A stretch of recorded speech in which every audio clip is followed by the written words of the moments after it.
వినోద్, ప్రస్తుతానికి మనం విశాఖపట్నంలో ఉన్న మరి కింగ్ జార్జ్ హాస్పిటల్, దీనికి ఒక పేరుంది.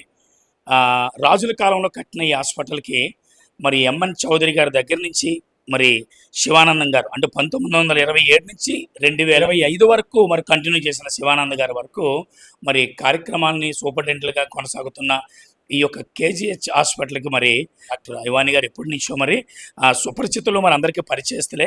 ఆమె మరి ఇక్కడికి వచ్చిన దగ్గర నుంచి, ఛార్జ్ షీట్ తీసుకున్న దగ్గర నుంచి మరి కేజీహెచ్ ఒక రూపురేఖలు మారాయని చెప్పాలి. మరి అన్నిటికీ మించి ఏదైతే మరి కరప్షన్ ఉందో అది మెయిన్ మరి జీరో అయిందని చెప్పాలి. ఈరోజు రీసెంట్గా మొన్న సోమవారం మరి 9వ తారీఖున జరిగిన డాక్టర్స్ అసోసియేషన్ ఎలక్షన్లో మరి 6వ స్థానం సంపాదించుకున్న మేడం మనతో పాటు ఉన్నారు. ఆమెతో మాట్లాడిన ప్రయత్నం చేద్దాం. మేడం నమస్తే. సిటీవీ తరపు నుంచి కూడా మరొకసారి మీకు అభినందనలు తెలియజేస్తున్నాం. ఈ 6th ప్లేస్ ఈరోజు పొందుకున్నారు, దాన్ని ఎలా చూస్తాం? ఇప్పుడు మాకు ఏపీ మెడికల్ కౌన్సిల్ అనేది చాలా ఇంపార్టెంట్. దరిదాపుగా 20 ఏళ్ల తర్వాత ఈ ఎలక్షన్స్ జరిగాయి. చాలా సంవత్సరాలు ఏంటంటే నామినేషన్తోనే జరిగిపోతున్నాయి. ఇది మొదటిసారి 20 సంవత్సరాల తర్వాత ఎలక్షన్ జరగడం. ఇందులో ఏంటంటే 13 మెంబర్స్ని ఎన్నుకుంటారు. ఈసారి బరిలో 88 మంది ఉన్నారు. ఈ 88లో టాప్ 13ని వాళ్ళు తీసుకున్నారు. ఇది కాకుండా కొంతమంది నామినేట్ చేస్తారు, ఒక 7 మందిని. కాకుండా ఎక్స్-అఫీషియో మెంబర్స్ నలుగుంటారు. టోటల్గా 24-25 మెంబర్స్ కౌన్సిల్లో ఉండి, ఇది అటానమస్ బాడీ. అంటే రేపు పొద్దున్న డాక్టర్ సమస్యలు ఏదైనా ఉన్నా గవర్నమెంట్కి తీసుకెళ్ళడం. కాకుండా మాకు రిజిస్ట్రేషన్, ఇది ఇప్పుడు మెయిన్గా ఏపీ మెడికల్ కౌన్సిల్ అంటే ప్రతి డాక్టర్ ఎంబీబీఎస్ అయినాక రిజిస్టర్ అవ్వాలి. రిజిస్టర్ అయితేనే ప్రాక్టీస్కి అలౌడ్. సో వాళ్ళు రిజిస్ట్రేషన్ ఎవ్రీ 5 yearsకి రెన్యూ చేసుకోవాలి. ఆ రెన్యువల్ చేసుకోవడానికి కొన్ని ఏంటంటే క్రెడిట్ అవర్స్ అని ఉండాలి. అంటే వీళ్ళ నాలెడ్జ్ అప్డేట్ అవుతుందా లేదా అని ఉండాలి, పాయింట్స్ ఉండాలి. ఈ పాయింట్స్కి చాలామంది ఇబ్బంది పడుతున్నారు. ఇప్పుడు ఏంటంటే డాక్టర్లు అందరూ ఇలా సిటీలోనే ఉంటారు, రూరల్ ఏరియాలో ఉంటారు. వాళ్ళు ఏదో పిహెచ్సి దగ్గర నుంచి విశాఖపట్నం దాకా వచ్చి ఇక్కడ సిఎంఈలో పాల్గొని ఆ క్రెడిట్ అవర్స్ సంపాదించడం కష్టమే. సో అందుకని కొన్ని ఇబ్బందులు ఉన్నాయి ఈ క్రెడిట్ అవర్స్ వాటిల్లో. అంటే అక్కడ పిహెచ్సి డాక్టర్లు కొన్ని ఇబ్బందులు ఉన్నాయి. కాకుండా ఏంటంటే కొంత క్వాకరీ కూడా నడుస్తుంది చాలా. సో ఆ కంప్లైంట్స్ కూడా ఉంటాయి. ఇవన్నీ కూడా ఏపీ మెడికల్ కౌన్సిల్ చూస్తుంది. సో ఇదంతా అటానమస్ బాడీ కాబట్టి ఈ బాడీనే ఎక్కువ డెసిషన్స్ అవి తీసుకుంటుంది. సో ఖచ్చితంగా నా సీనియారిటీ హెల్ప్ చేస్తుంది అనుకుంటున్నా. ఎక్కువ మంది యూత్ ఈ ప్యానల్లో గెలిచారు. మొత్తం 13లో బిలో 40 ఉన్న వాళ్ళే 9 మంది ఉన్నారు. అయినప్పటికీ ఒక 4 సీనియర్లు ఉన్నాం. మా సీనియారిటీ డెఫినెట్గా డెసిషన్ మేకింగ్ ఉపయోగపడుతుందని అనుకుంటున్నా. మెడికల్ ప్రొఫెషన్కి, డాక్టర్లకి ఉపయోగకరమైన నిర్ణయాలు తీసుకోవడంలో ముందుంటానని అందరికీ చెప్తూ, నన్ను ఎన్నుకున్నందుకు డాక్టర్లందరికీ థ్యాంక్స్ చెప్తాను. మేడం ఈ ప్రక్రియ అంటే 1 yearకి ఒకసారి బేస్మెంట్ తీసుకోవాలంటే 20 సంవత్సరాలు అయిపోయింది అంటున్నారు. అంటే కారణాలు ఏమన్నా? అంటే స్టేట్ డివైడ్ అయిన తర్వాత, స్టేట్ డివిజన్ ముందు కూడా నామినేటెడ్గానే ఉండేవి. మన స్టేట్ డివైడ్ అయ్యి 10 ఏళ్ళు అయింది. కిందటి ఏడాది తెలంగాణలో ఎలక్షన్స్ జరిగాయి. ఇప్పుడు కింద 2 years back AP medical council కూడా నామినేటెడ్ పోస్టులే అవుతుండేవి ఎక్కువ. ఎందుకనో నాకు కారణాలు తెలియదు. ఈసారి మా డాక్టర్స్ అంతా పట్టుబట్టి ఖచ్చితంగా ఏంటంటే ఎలక్టెడ్ మెంబర్సే ఉండాలి, టోటల్ నామినేటెడ్ కాకుండా అని చెప్పిన మీదట ఈ ఎలక్షన్ జరిగాయి. సో డెఫినెట్గా ఎలక్టెడ్ బాడీకి డెఫినెట్గా పవర్స్ ఎక్కువ ఉంటాయి. ఇదంతా డెమోక్రటిక్ ఓటింగ్లో జరిగింది కాబట్టి సో ఖచ్చితంగా డెమోక్రటిక్ యూనియను, డెమోక్రటిక్గా ఎలక్ట్ అవ్వబడిన వాళ్ళు డెఫినెట్గా పవర్ఫుల్గా ఉంటారని ఖచ్చితంగా భావిస్తున్నా. డెఫినెట్గా ప్యానల్ ఇప్పుడు ఎవరైతే గెలిచారో వీళ్ళు ఖచ్చితంగా మెడికల్ ప్రొఫెషన్ కమిటెడ్ వాళ్ళనే అందరూ ఎంచుకుని ఉంటారు. అందుకని మేము మెడికల్ ప్రొఫెషన్ కమిటెడ్గా ఉంటాము. డాక్టర్ సమస్యలన్నీ గవర్నమెంట్ తీసుకెళ్లే లైజనింగ్ పార్ట్ ఖచ్చితంగా చేస్తాం. సూపరింటెండెంట్గా ఛార్జ్ షీట్ తీసుకున్న తర్వాత అంటే కేజీహెచ్లో ఇది నేను చేయలేకపోయాను అంటే అటువంటివి ఏమైనా ఉన్నాయా సమస్యలు? అంటే కేజీహెచ్ చాలా డైనమిక్ ఆర్గనైజేషన్. మీరు చూస్తారు రోజు దాదాపుగా 3500 ఓపీ. ప్రతి ఓపీ పేషెంట్తో పాటు ఇంకొకరు అటెండర్ ఉంటారు. దాదాపుగా 2000 బెడ్లు. ప్రతి వాళ్ళకి 2-3 ఒకే అటెండర్ ఉంటారు కదండి. ఒక అటెండర్ 8 గంటలు ఉంటారు, వెళ్తారు, మళ్ళీ వస్తారు. సో మీరు ఏ రోజు చూసినా ఇక్కడ 10,000 పాపులేషన్ పైగా ఉంటుంది. ఇదేదో ఒక సింపుల్ ఆఫీస్లో అనుకోకూడదు. ఇంత డైనమిక్గా వైబ్రెంట్గా ఉన్నప్పుడు డెఫినెట్గా సమస్యలు ఉంటాయి. నా వరకు చాలా సమస్యలు తీరుస్తున్నాను. కాకుండా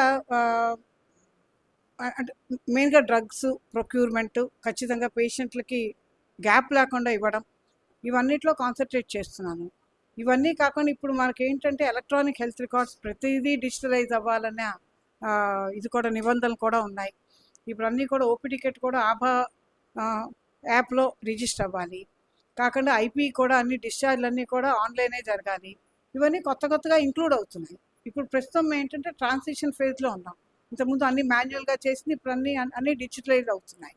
సో మా డాక్టర్లకి వీళ్ళందరికీ ట్రైనింగ్ ఇవ్వడం, ఫార్మసీ వాళ్ళకి ట్రైనింగ్ ఇవ్వాలి, టెక్నికల్ స్టాఫ్కి ఇవ్వాలి, నర్సులకి ఇవ్వాలి, డాక్టర్లకు కూడా ఇవ్వాలి. సో ఇవన్నీ ట్రైనింగు ఇవన్నీ ఈ ట్రాన్సిషన్ ఫేజ్లో ఉన్నాం. అయినప్పటికీ కూడా మన సిబ్బంది ఎంత బాగా పనిచేస్తున్నారంటే ఈవెన్ ఎలక్ట్రానిక్ హెల్త్ రికార్డ్స్లో కూడా మనం స్టేట్లో నెంబర్ 1గా ఉన్నాం. సో దానికి మన సిబ్బంది అందరినీ కూడా వీళ్ళ సహకారం లేకుండా నెంబర్ 1 పొజిషన్ రాదు. ఎప్పుడు కూడా కేజెస్ ఈ స్టేట్లో డివైడెడ్ స్టేట్లో అతిపెద్ద ఆసుపత్రి, 100 ఏళ్ల ఆసుపత్రి. ఇక్కడ ఏంటి బిల్డింగ్స్ అన్నీ కూడా ఓల్డ్ కాబట్టి దాని సమస్యలు దానికి ఉన్నాయి. అంటే వానాకాలంలో లీకేజ్లు అవి ఇవన్నీ ప్రభుత్వం దృష్టికి పట్టుకెళ్తున్నాం. సో 1 by 1 మ్యాక్సిమం ప్రయత్నం చేస్తున్నాను. సిబ్బంది సహకారంతో ఎప్పుడూ మా హాస్పిటల్ నెంబర్ 1గానే ఉంటుంది. ఇప్పుడు 6th ప్లేస్ తీసుకున్న మేడం గారు వాణి గారు రానున్న దినాల్లో అంటే ఈ యొక్క సూపరింటెండెంట్గా కేజీహెచ్లో ఏవైతున్నాయో ముందుకు ఎలా తీసుకెళ్తారు? అంటే కేజీహెచ్ అవకతవకలు ఏపీఎంసీకి సంబంధం లేదు, బోత్ ఆర్ డిఫరెంట్. సో నా మెయిన్ ఉద్యోగం ఇదే. As additional director of medical education superintendent నా మెయిన్ ఉద్యోగం ఇదే. నేను అందరిలో ఒక భాగం అనుకుంటాను, నేను సెపరేట్ అని ఎప్పుడు అనుకోను. మన కేజీహెచ్కి ప్రతి అంటే 4 స్తంభాల్లో అనుకోవాలి. డాక్టర్లు ఒక పార్ట్ అయితే, నర్సింగ్ స్టాఫ్ ఒకటైతే, ఫార్మసీ వాళ్ళు, మిగిలిన టెక్నికల్ సిబ్బంది ప్రతి వాళ్ళు ఇంపార్టెంట్ అండి. ఎవరి పని వాళ్ళు సక్రమంగా చేస్తే, ఇది మిగిలిన ఉద్యోగాల్లో కాదు. మెడికల్ ప్రొఫెషన్ అంటే సర్వీస్ ప్రొఫెషన్. మన పేషెంట్ తరఫు నుంచి కూడా అంటే మనమే ఆ ప్లేస్లో ఉంటే ఎలా ఉంటుంది అన్న ఊహలో మనం ఉంటే, ఆ భావనలో ఉంటే ఖచ్చితంగా అందరూ బాగా పనిచేస్తారు. వీళ్ళందరూ చక్కగా పనిచేస్తున్నారు. చిన్న లోటుపాట్లు ఉన్నప్పటికీ మేము సవరించుకుంటాం. ఖచ్చితంగా కేజీహెచ్ స్టేట్లో నెంబర్ 1గా నిలపడానికి ఆల్రెడీ ఉంది. నెంబర్ 1 స్థానం నిలుపుకోవడానికి ప్రయత్నం చేయాలి. Thank you. మేడం మీరు చెప్పండి, అంటే మేడం గారికి ఇచ్చిన 6th ప్లేస్ ఈరోజు అంటే ఎలా చూడొచ్చు? ఇండియన్ డాక్టర్స్ అసోసియేషన్‌లో ఎన్నికైన మా సూపరింటెండెంట్ మేడం ఐవాని మేడం గారికి మా ఏపీజీఏ తరపున కృతజ్ఞతలు తెలుపుకుంటున్నాము. ఈరోజు ఆమెను కలిసి ఆమె యొక్క సంతోషంలో మేమందరము భాగం పంచుకున్నాం కాబట్టి మేమందరం కూడా సంతోషిస్తున్నాము. మా సూపరింటెండెంట్ మేడము 6th ప్లేస్‌లో ఉన్నారంటే చాలా చెప్పుకోదగింది. అందువలన ఆమె చాలా విషయాల్లో కూడా మాకు బాగా హెల్ప్ చేస్తున్నారు. ఒక మహిళ కాబట్టి మహిళల యొక్క సమస్యలు ఎక్కువగా తెలుసుకుంటున్నారు. ఈరోజు చెప్పామంటే రేపు కంపల్సరీగా ఆవిడ ఆ పాత్రను పోషిస్తున్నారు. కొత్తగా ఈ మధ్యన పెయిన్ మేనేజ్మెంట్ క్లినిక్ కూడా ఒకటి స్టార్ట్ చేశారు. దానికి కూడా ఇప్పుడు ఓపీ రన్ అవుతుంది. త్వరలోనే పేషెంట్‌లు కూడా పెయిన్ మేనేజ్మెంట్‌ని చేస్తారని ఆ యొక్క ఎక్విప్‌మెంట్ కూడా ఇప్పుడు ఒక్కొక్కటి వస్తున్నాయి ఈ హాస్పిటల్‌కి. అలాగే ఎన్నో విషయాల్లో ముఖ్యంగా వాటర్ అయితేనేమి, శానిటేషన్ అయితేనేమి అన్నిటిలో కూడా మేడం అంజులో ఉన్నారు. ఈ మధ్యన ఈ ఈ హాస్పిటల్ అని ఒక కొత్త డిఎంఈ గారు మాకు పెట్టారు. దాన్ని కూడా మేడం ముందుకు తీసుకొచ్చారు. వాటిలో కూడా మేమందరం భాగస్తులవుతున్నాము. ఈరోజు చాలా సంతోషంగా ఉన్నాం. మా సూపరింటెండెంట్ మేడం 6th ప్లేస్‌లో ఎన్నికైనందుకు ఆమె కృతజ్ఞతలు తెలుపుకుంటూ సెలవు తీసుకుంటాం. సార్ రాజశేఖర్ గారు, 1923లో ఎవరైతే ఎంఎన్ చౌదరి గారు ఛార్జ్ షీట్ తీసుకున్న దగ్గర నుంచి శివానంద్ గారు మన రీసెంట్‌గా 2023 ఆయన క్లోజింగ్ డేట్. మరి ఇప్పటి వరకు చాలా మందిని మీరు చూస్తుంటారు సూపరింటెండెంట్లు. వాళ్ళకి ఐవాని మేడం గారికి తేడా ఏంటి? అందరికీ నమస్కారం. ముందుగా ఈరోజు ఏపీ మెడికల్ కౌన్సిల్ ఎలక్షన్లో 6వ స్థానంలో నిలిచినటువంటి మా కేజీహెచ్ సూపరింటెండెంట్ గారు అయినటువంటి పెద్దలు శ్రీమతి ఐ వాణి గారికి ఆంధ్రప్రదేశ్ ప్రభుత్వ ఉద్యోగుల సంఘం తరపున శుభాకాంక్షలు తెలియజేయడానికి ఇప్పుడు రావడం జరిగిందండి. అదేవిధంగా నిన్న రాత్రి నాకు ఫోన్ చేసి మా రాష్ట్ర అధ్యక్షులు కేఆర్ సూర్యనారాయణ గారు రాష్ట్ర సంఘం తరపున కూడా ధన్యవాదాలు, శుభాకాంక్షలు తెలియజేయడం చెప్పడం జరిగిందండి.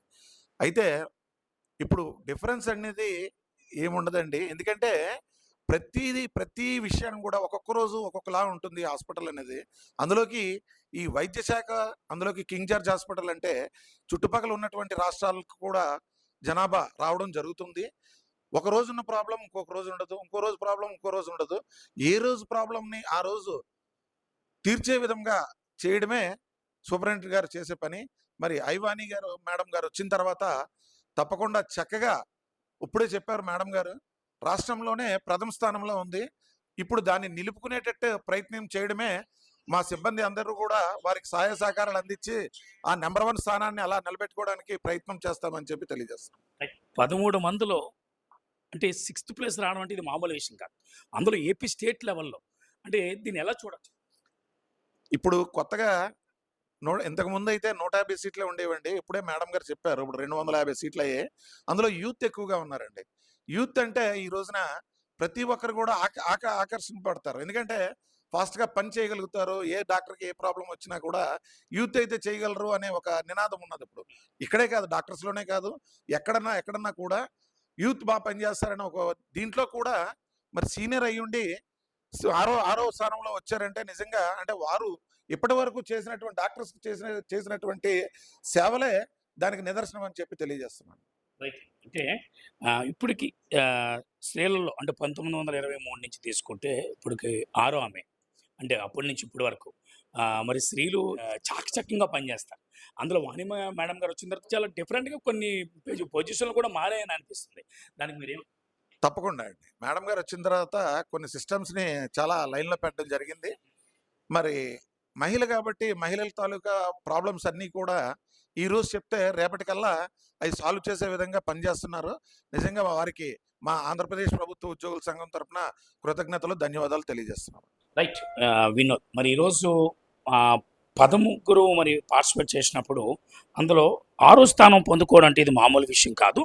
ఎంఎన్ చౌదరి గారి దగ్గర నుంచి మరి తిరుమలరావు గారు అయితేనేమి, మరి అలాగే గంటిరెడ్డి గారు అయితేనేమి, అలాగే రమణమూర్తి గారు, సత్యనారాయణమూర్తి గారు, అలాగే కృష్ణమూర్తి గారు. అయితే ఎవరైతే సూపరింటెండెంట్లో ఒకప్పుడు 1923లో ఉన్నారో అలాగే మన నరసింహరావు గారు కానీ, అలాగే రఘునాథన్ గారి, అలాగే మరి సుందర రమణమూర్తి గారు కానీ, వైఆర్ రెడ్డి గారు కానీ, అలాగే జిఎన్ నరసింహస్వామి గారు కానీ, అలాగే వీరభద్రయ్య గారు కానీ, అలాగే సత్యమూర్తి కానీ, జీకే సింహం గారు, అంటే కేజీహెచ్లో ఎప్పటి నుంచో వీళ్ళందరూ కూడా సుపరిచితులుగా మరి ఒక ఉన్నతమైన స్థానంలోకి తీసుకుని వెళ్ళారు. మరి తీసుకున్న దాంట్లో ఇందులో మహిళలు ఉండడం మరి ఒక డిఫరెంట్ కోణంలో మనం చూడొచ్చు. ఎవరైతే మరి మీనాక్షమ్మ గారు ఉన్నారో తర్వాత మళ్ళీ పేర్ని దేవి గారు, మరి అక్కడి నుంచి మళ్ళీ శశిప్రభ గారు, అంటే మహిళల్లో మరి వాళ్ళతో పాటు రీసెంట్గా మరి మన కుమారి గారు, మరి అలాగే మైథిలి గారు, అంటే మహిళల్లో కూడా ఒక ప్రధానమైన స్థానం మరి ఈరోజు వాణి గారు సంపాదించుకున్నారని చెప్పాలి. అందులో ఇక్కడ మనకు కనబడుతుంది టెక్నికల్ ఎవరైతే మరి ఆపరేటింగ్ చేసే టీం ఉన్నారో, అంటే ఒక ఉద్యోగులు ఉన్నారు, వీళ్ళందరూ కూడా మరి ఆవిడ సంపాదించుకోవడం ఆమె అదృష్టం అని చెప్పాలి. రెండోది ఏంటంటే ఆమెను సంపాదించుకోవడం స్టాఫ్ అదృష్టం అని చెప్పాలి. ఈరోజు 13 మందిలో కూడా ఒక మహిళగా మరి రాణించడం అంటే అది మామూలు విషయం కాదు. ఇక్కడ వాళ్ళు ఒకటే అంటారు, ఎప్పటికైనా సరే మేడం మేము పనిచేసినంత వరకు రానున్న దినాల్లో ఎవరు వచ్చినా సరే మేడం గారి వెనక ఉన్నట్లుగానే వాళ్ళ వెనకాతల ఉండి కూడా కేజీహెచ్లో మా వంతు భాగాన్ని మేము చూపించి ముందుకు తీసుకెళ్తామని వారు తెలియజేస్తున్నారు. వీడియో జర్నలిస్ట్ వినోద్తో సిటీ న్యూస్ వైజాగ్ వేణుగోపాల్.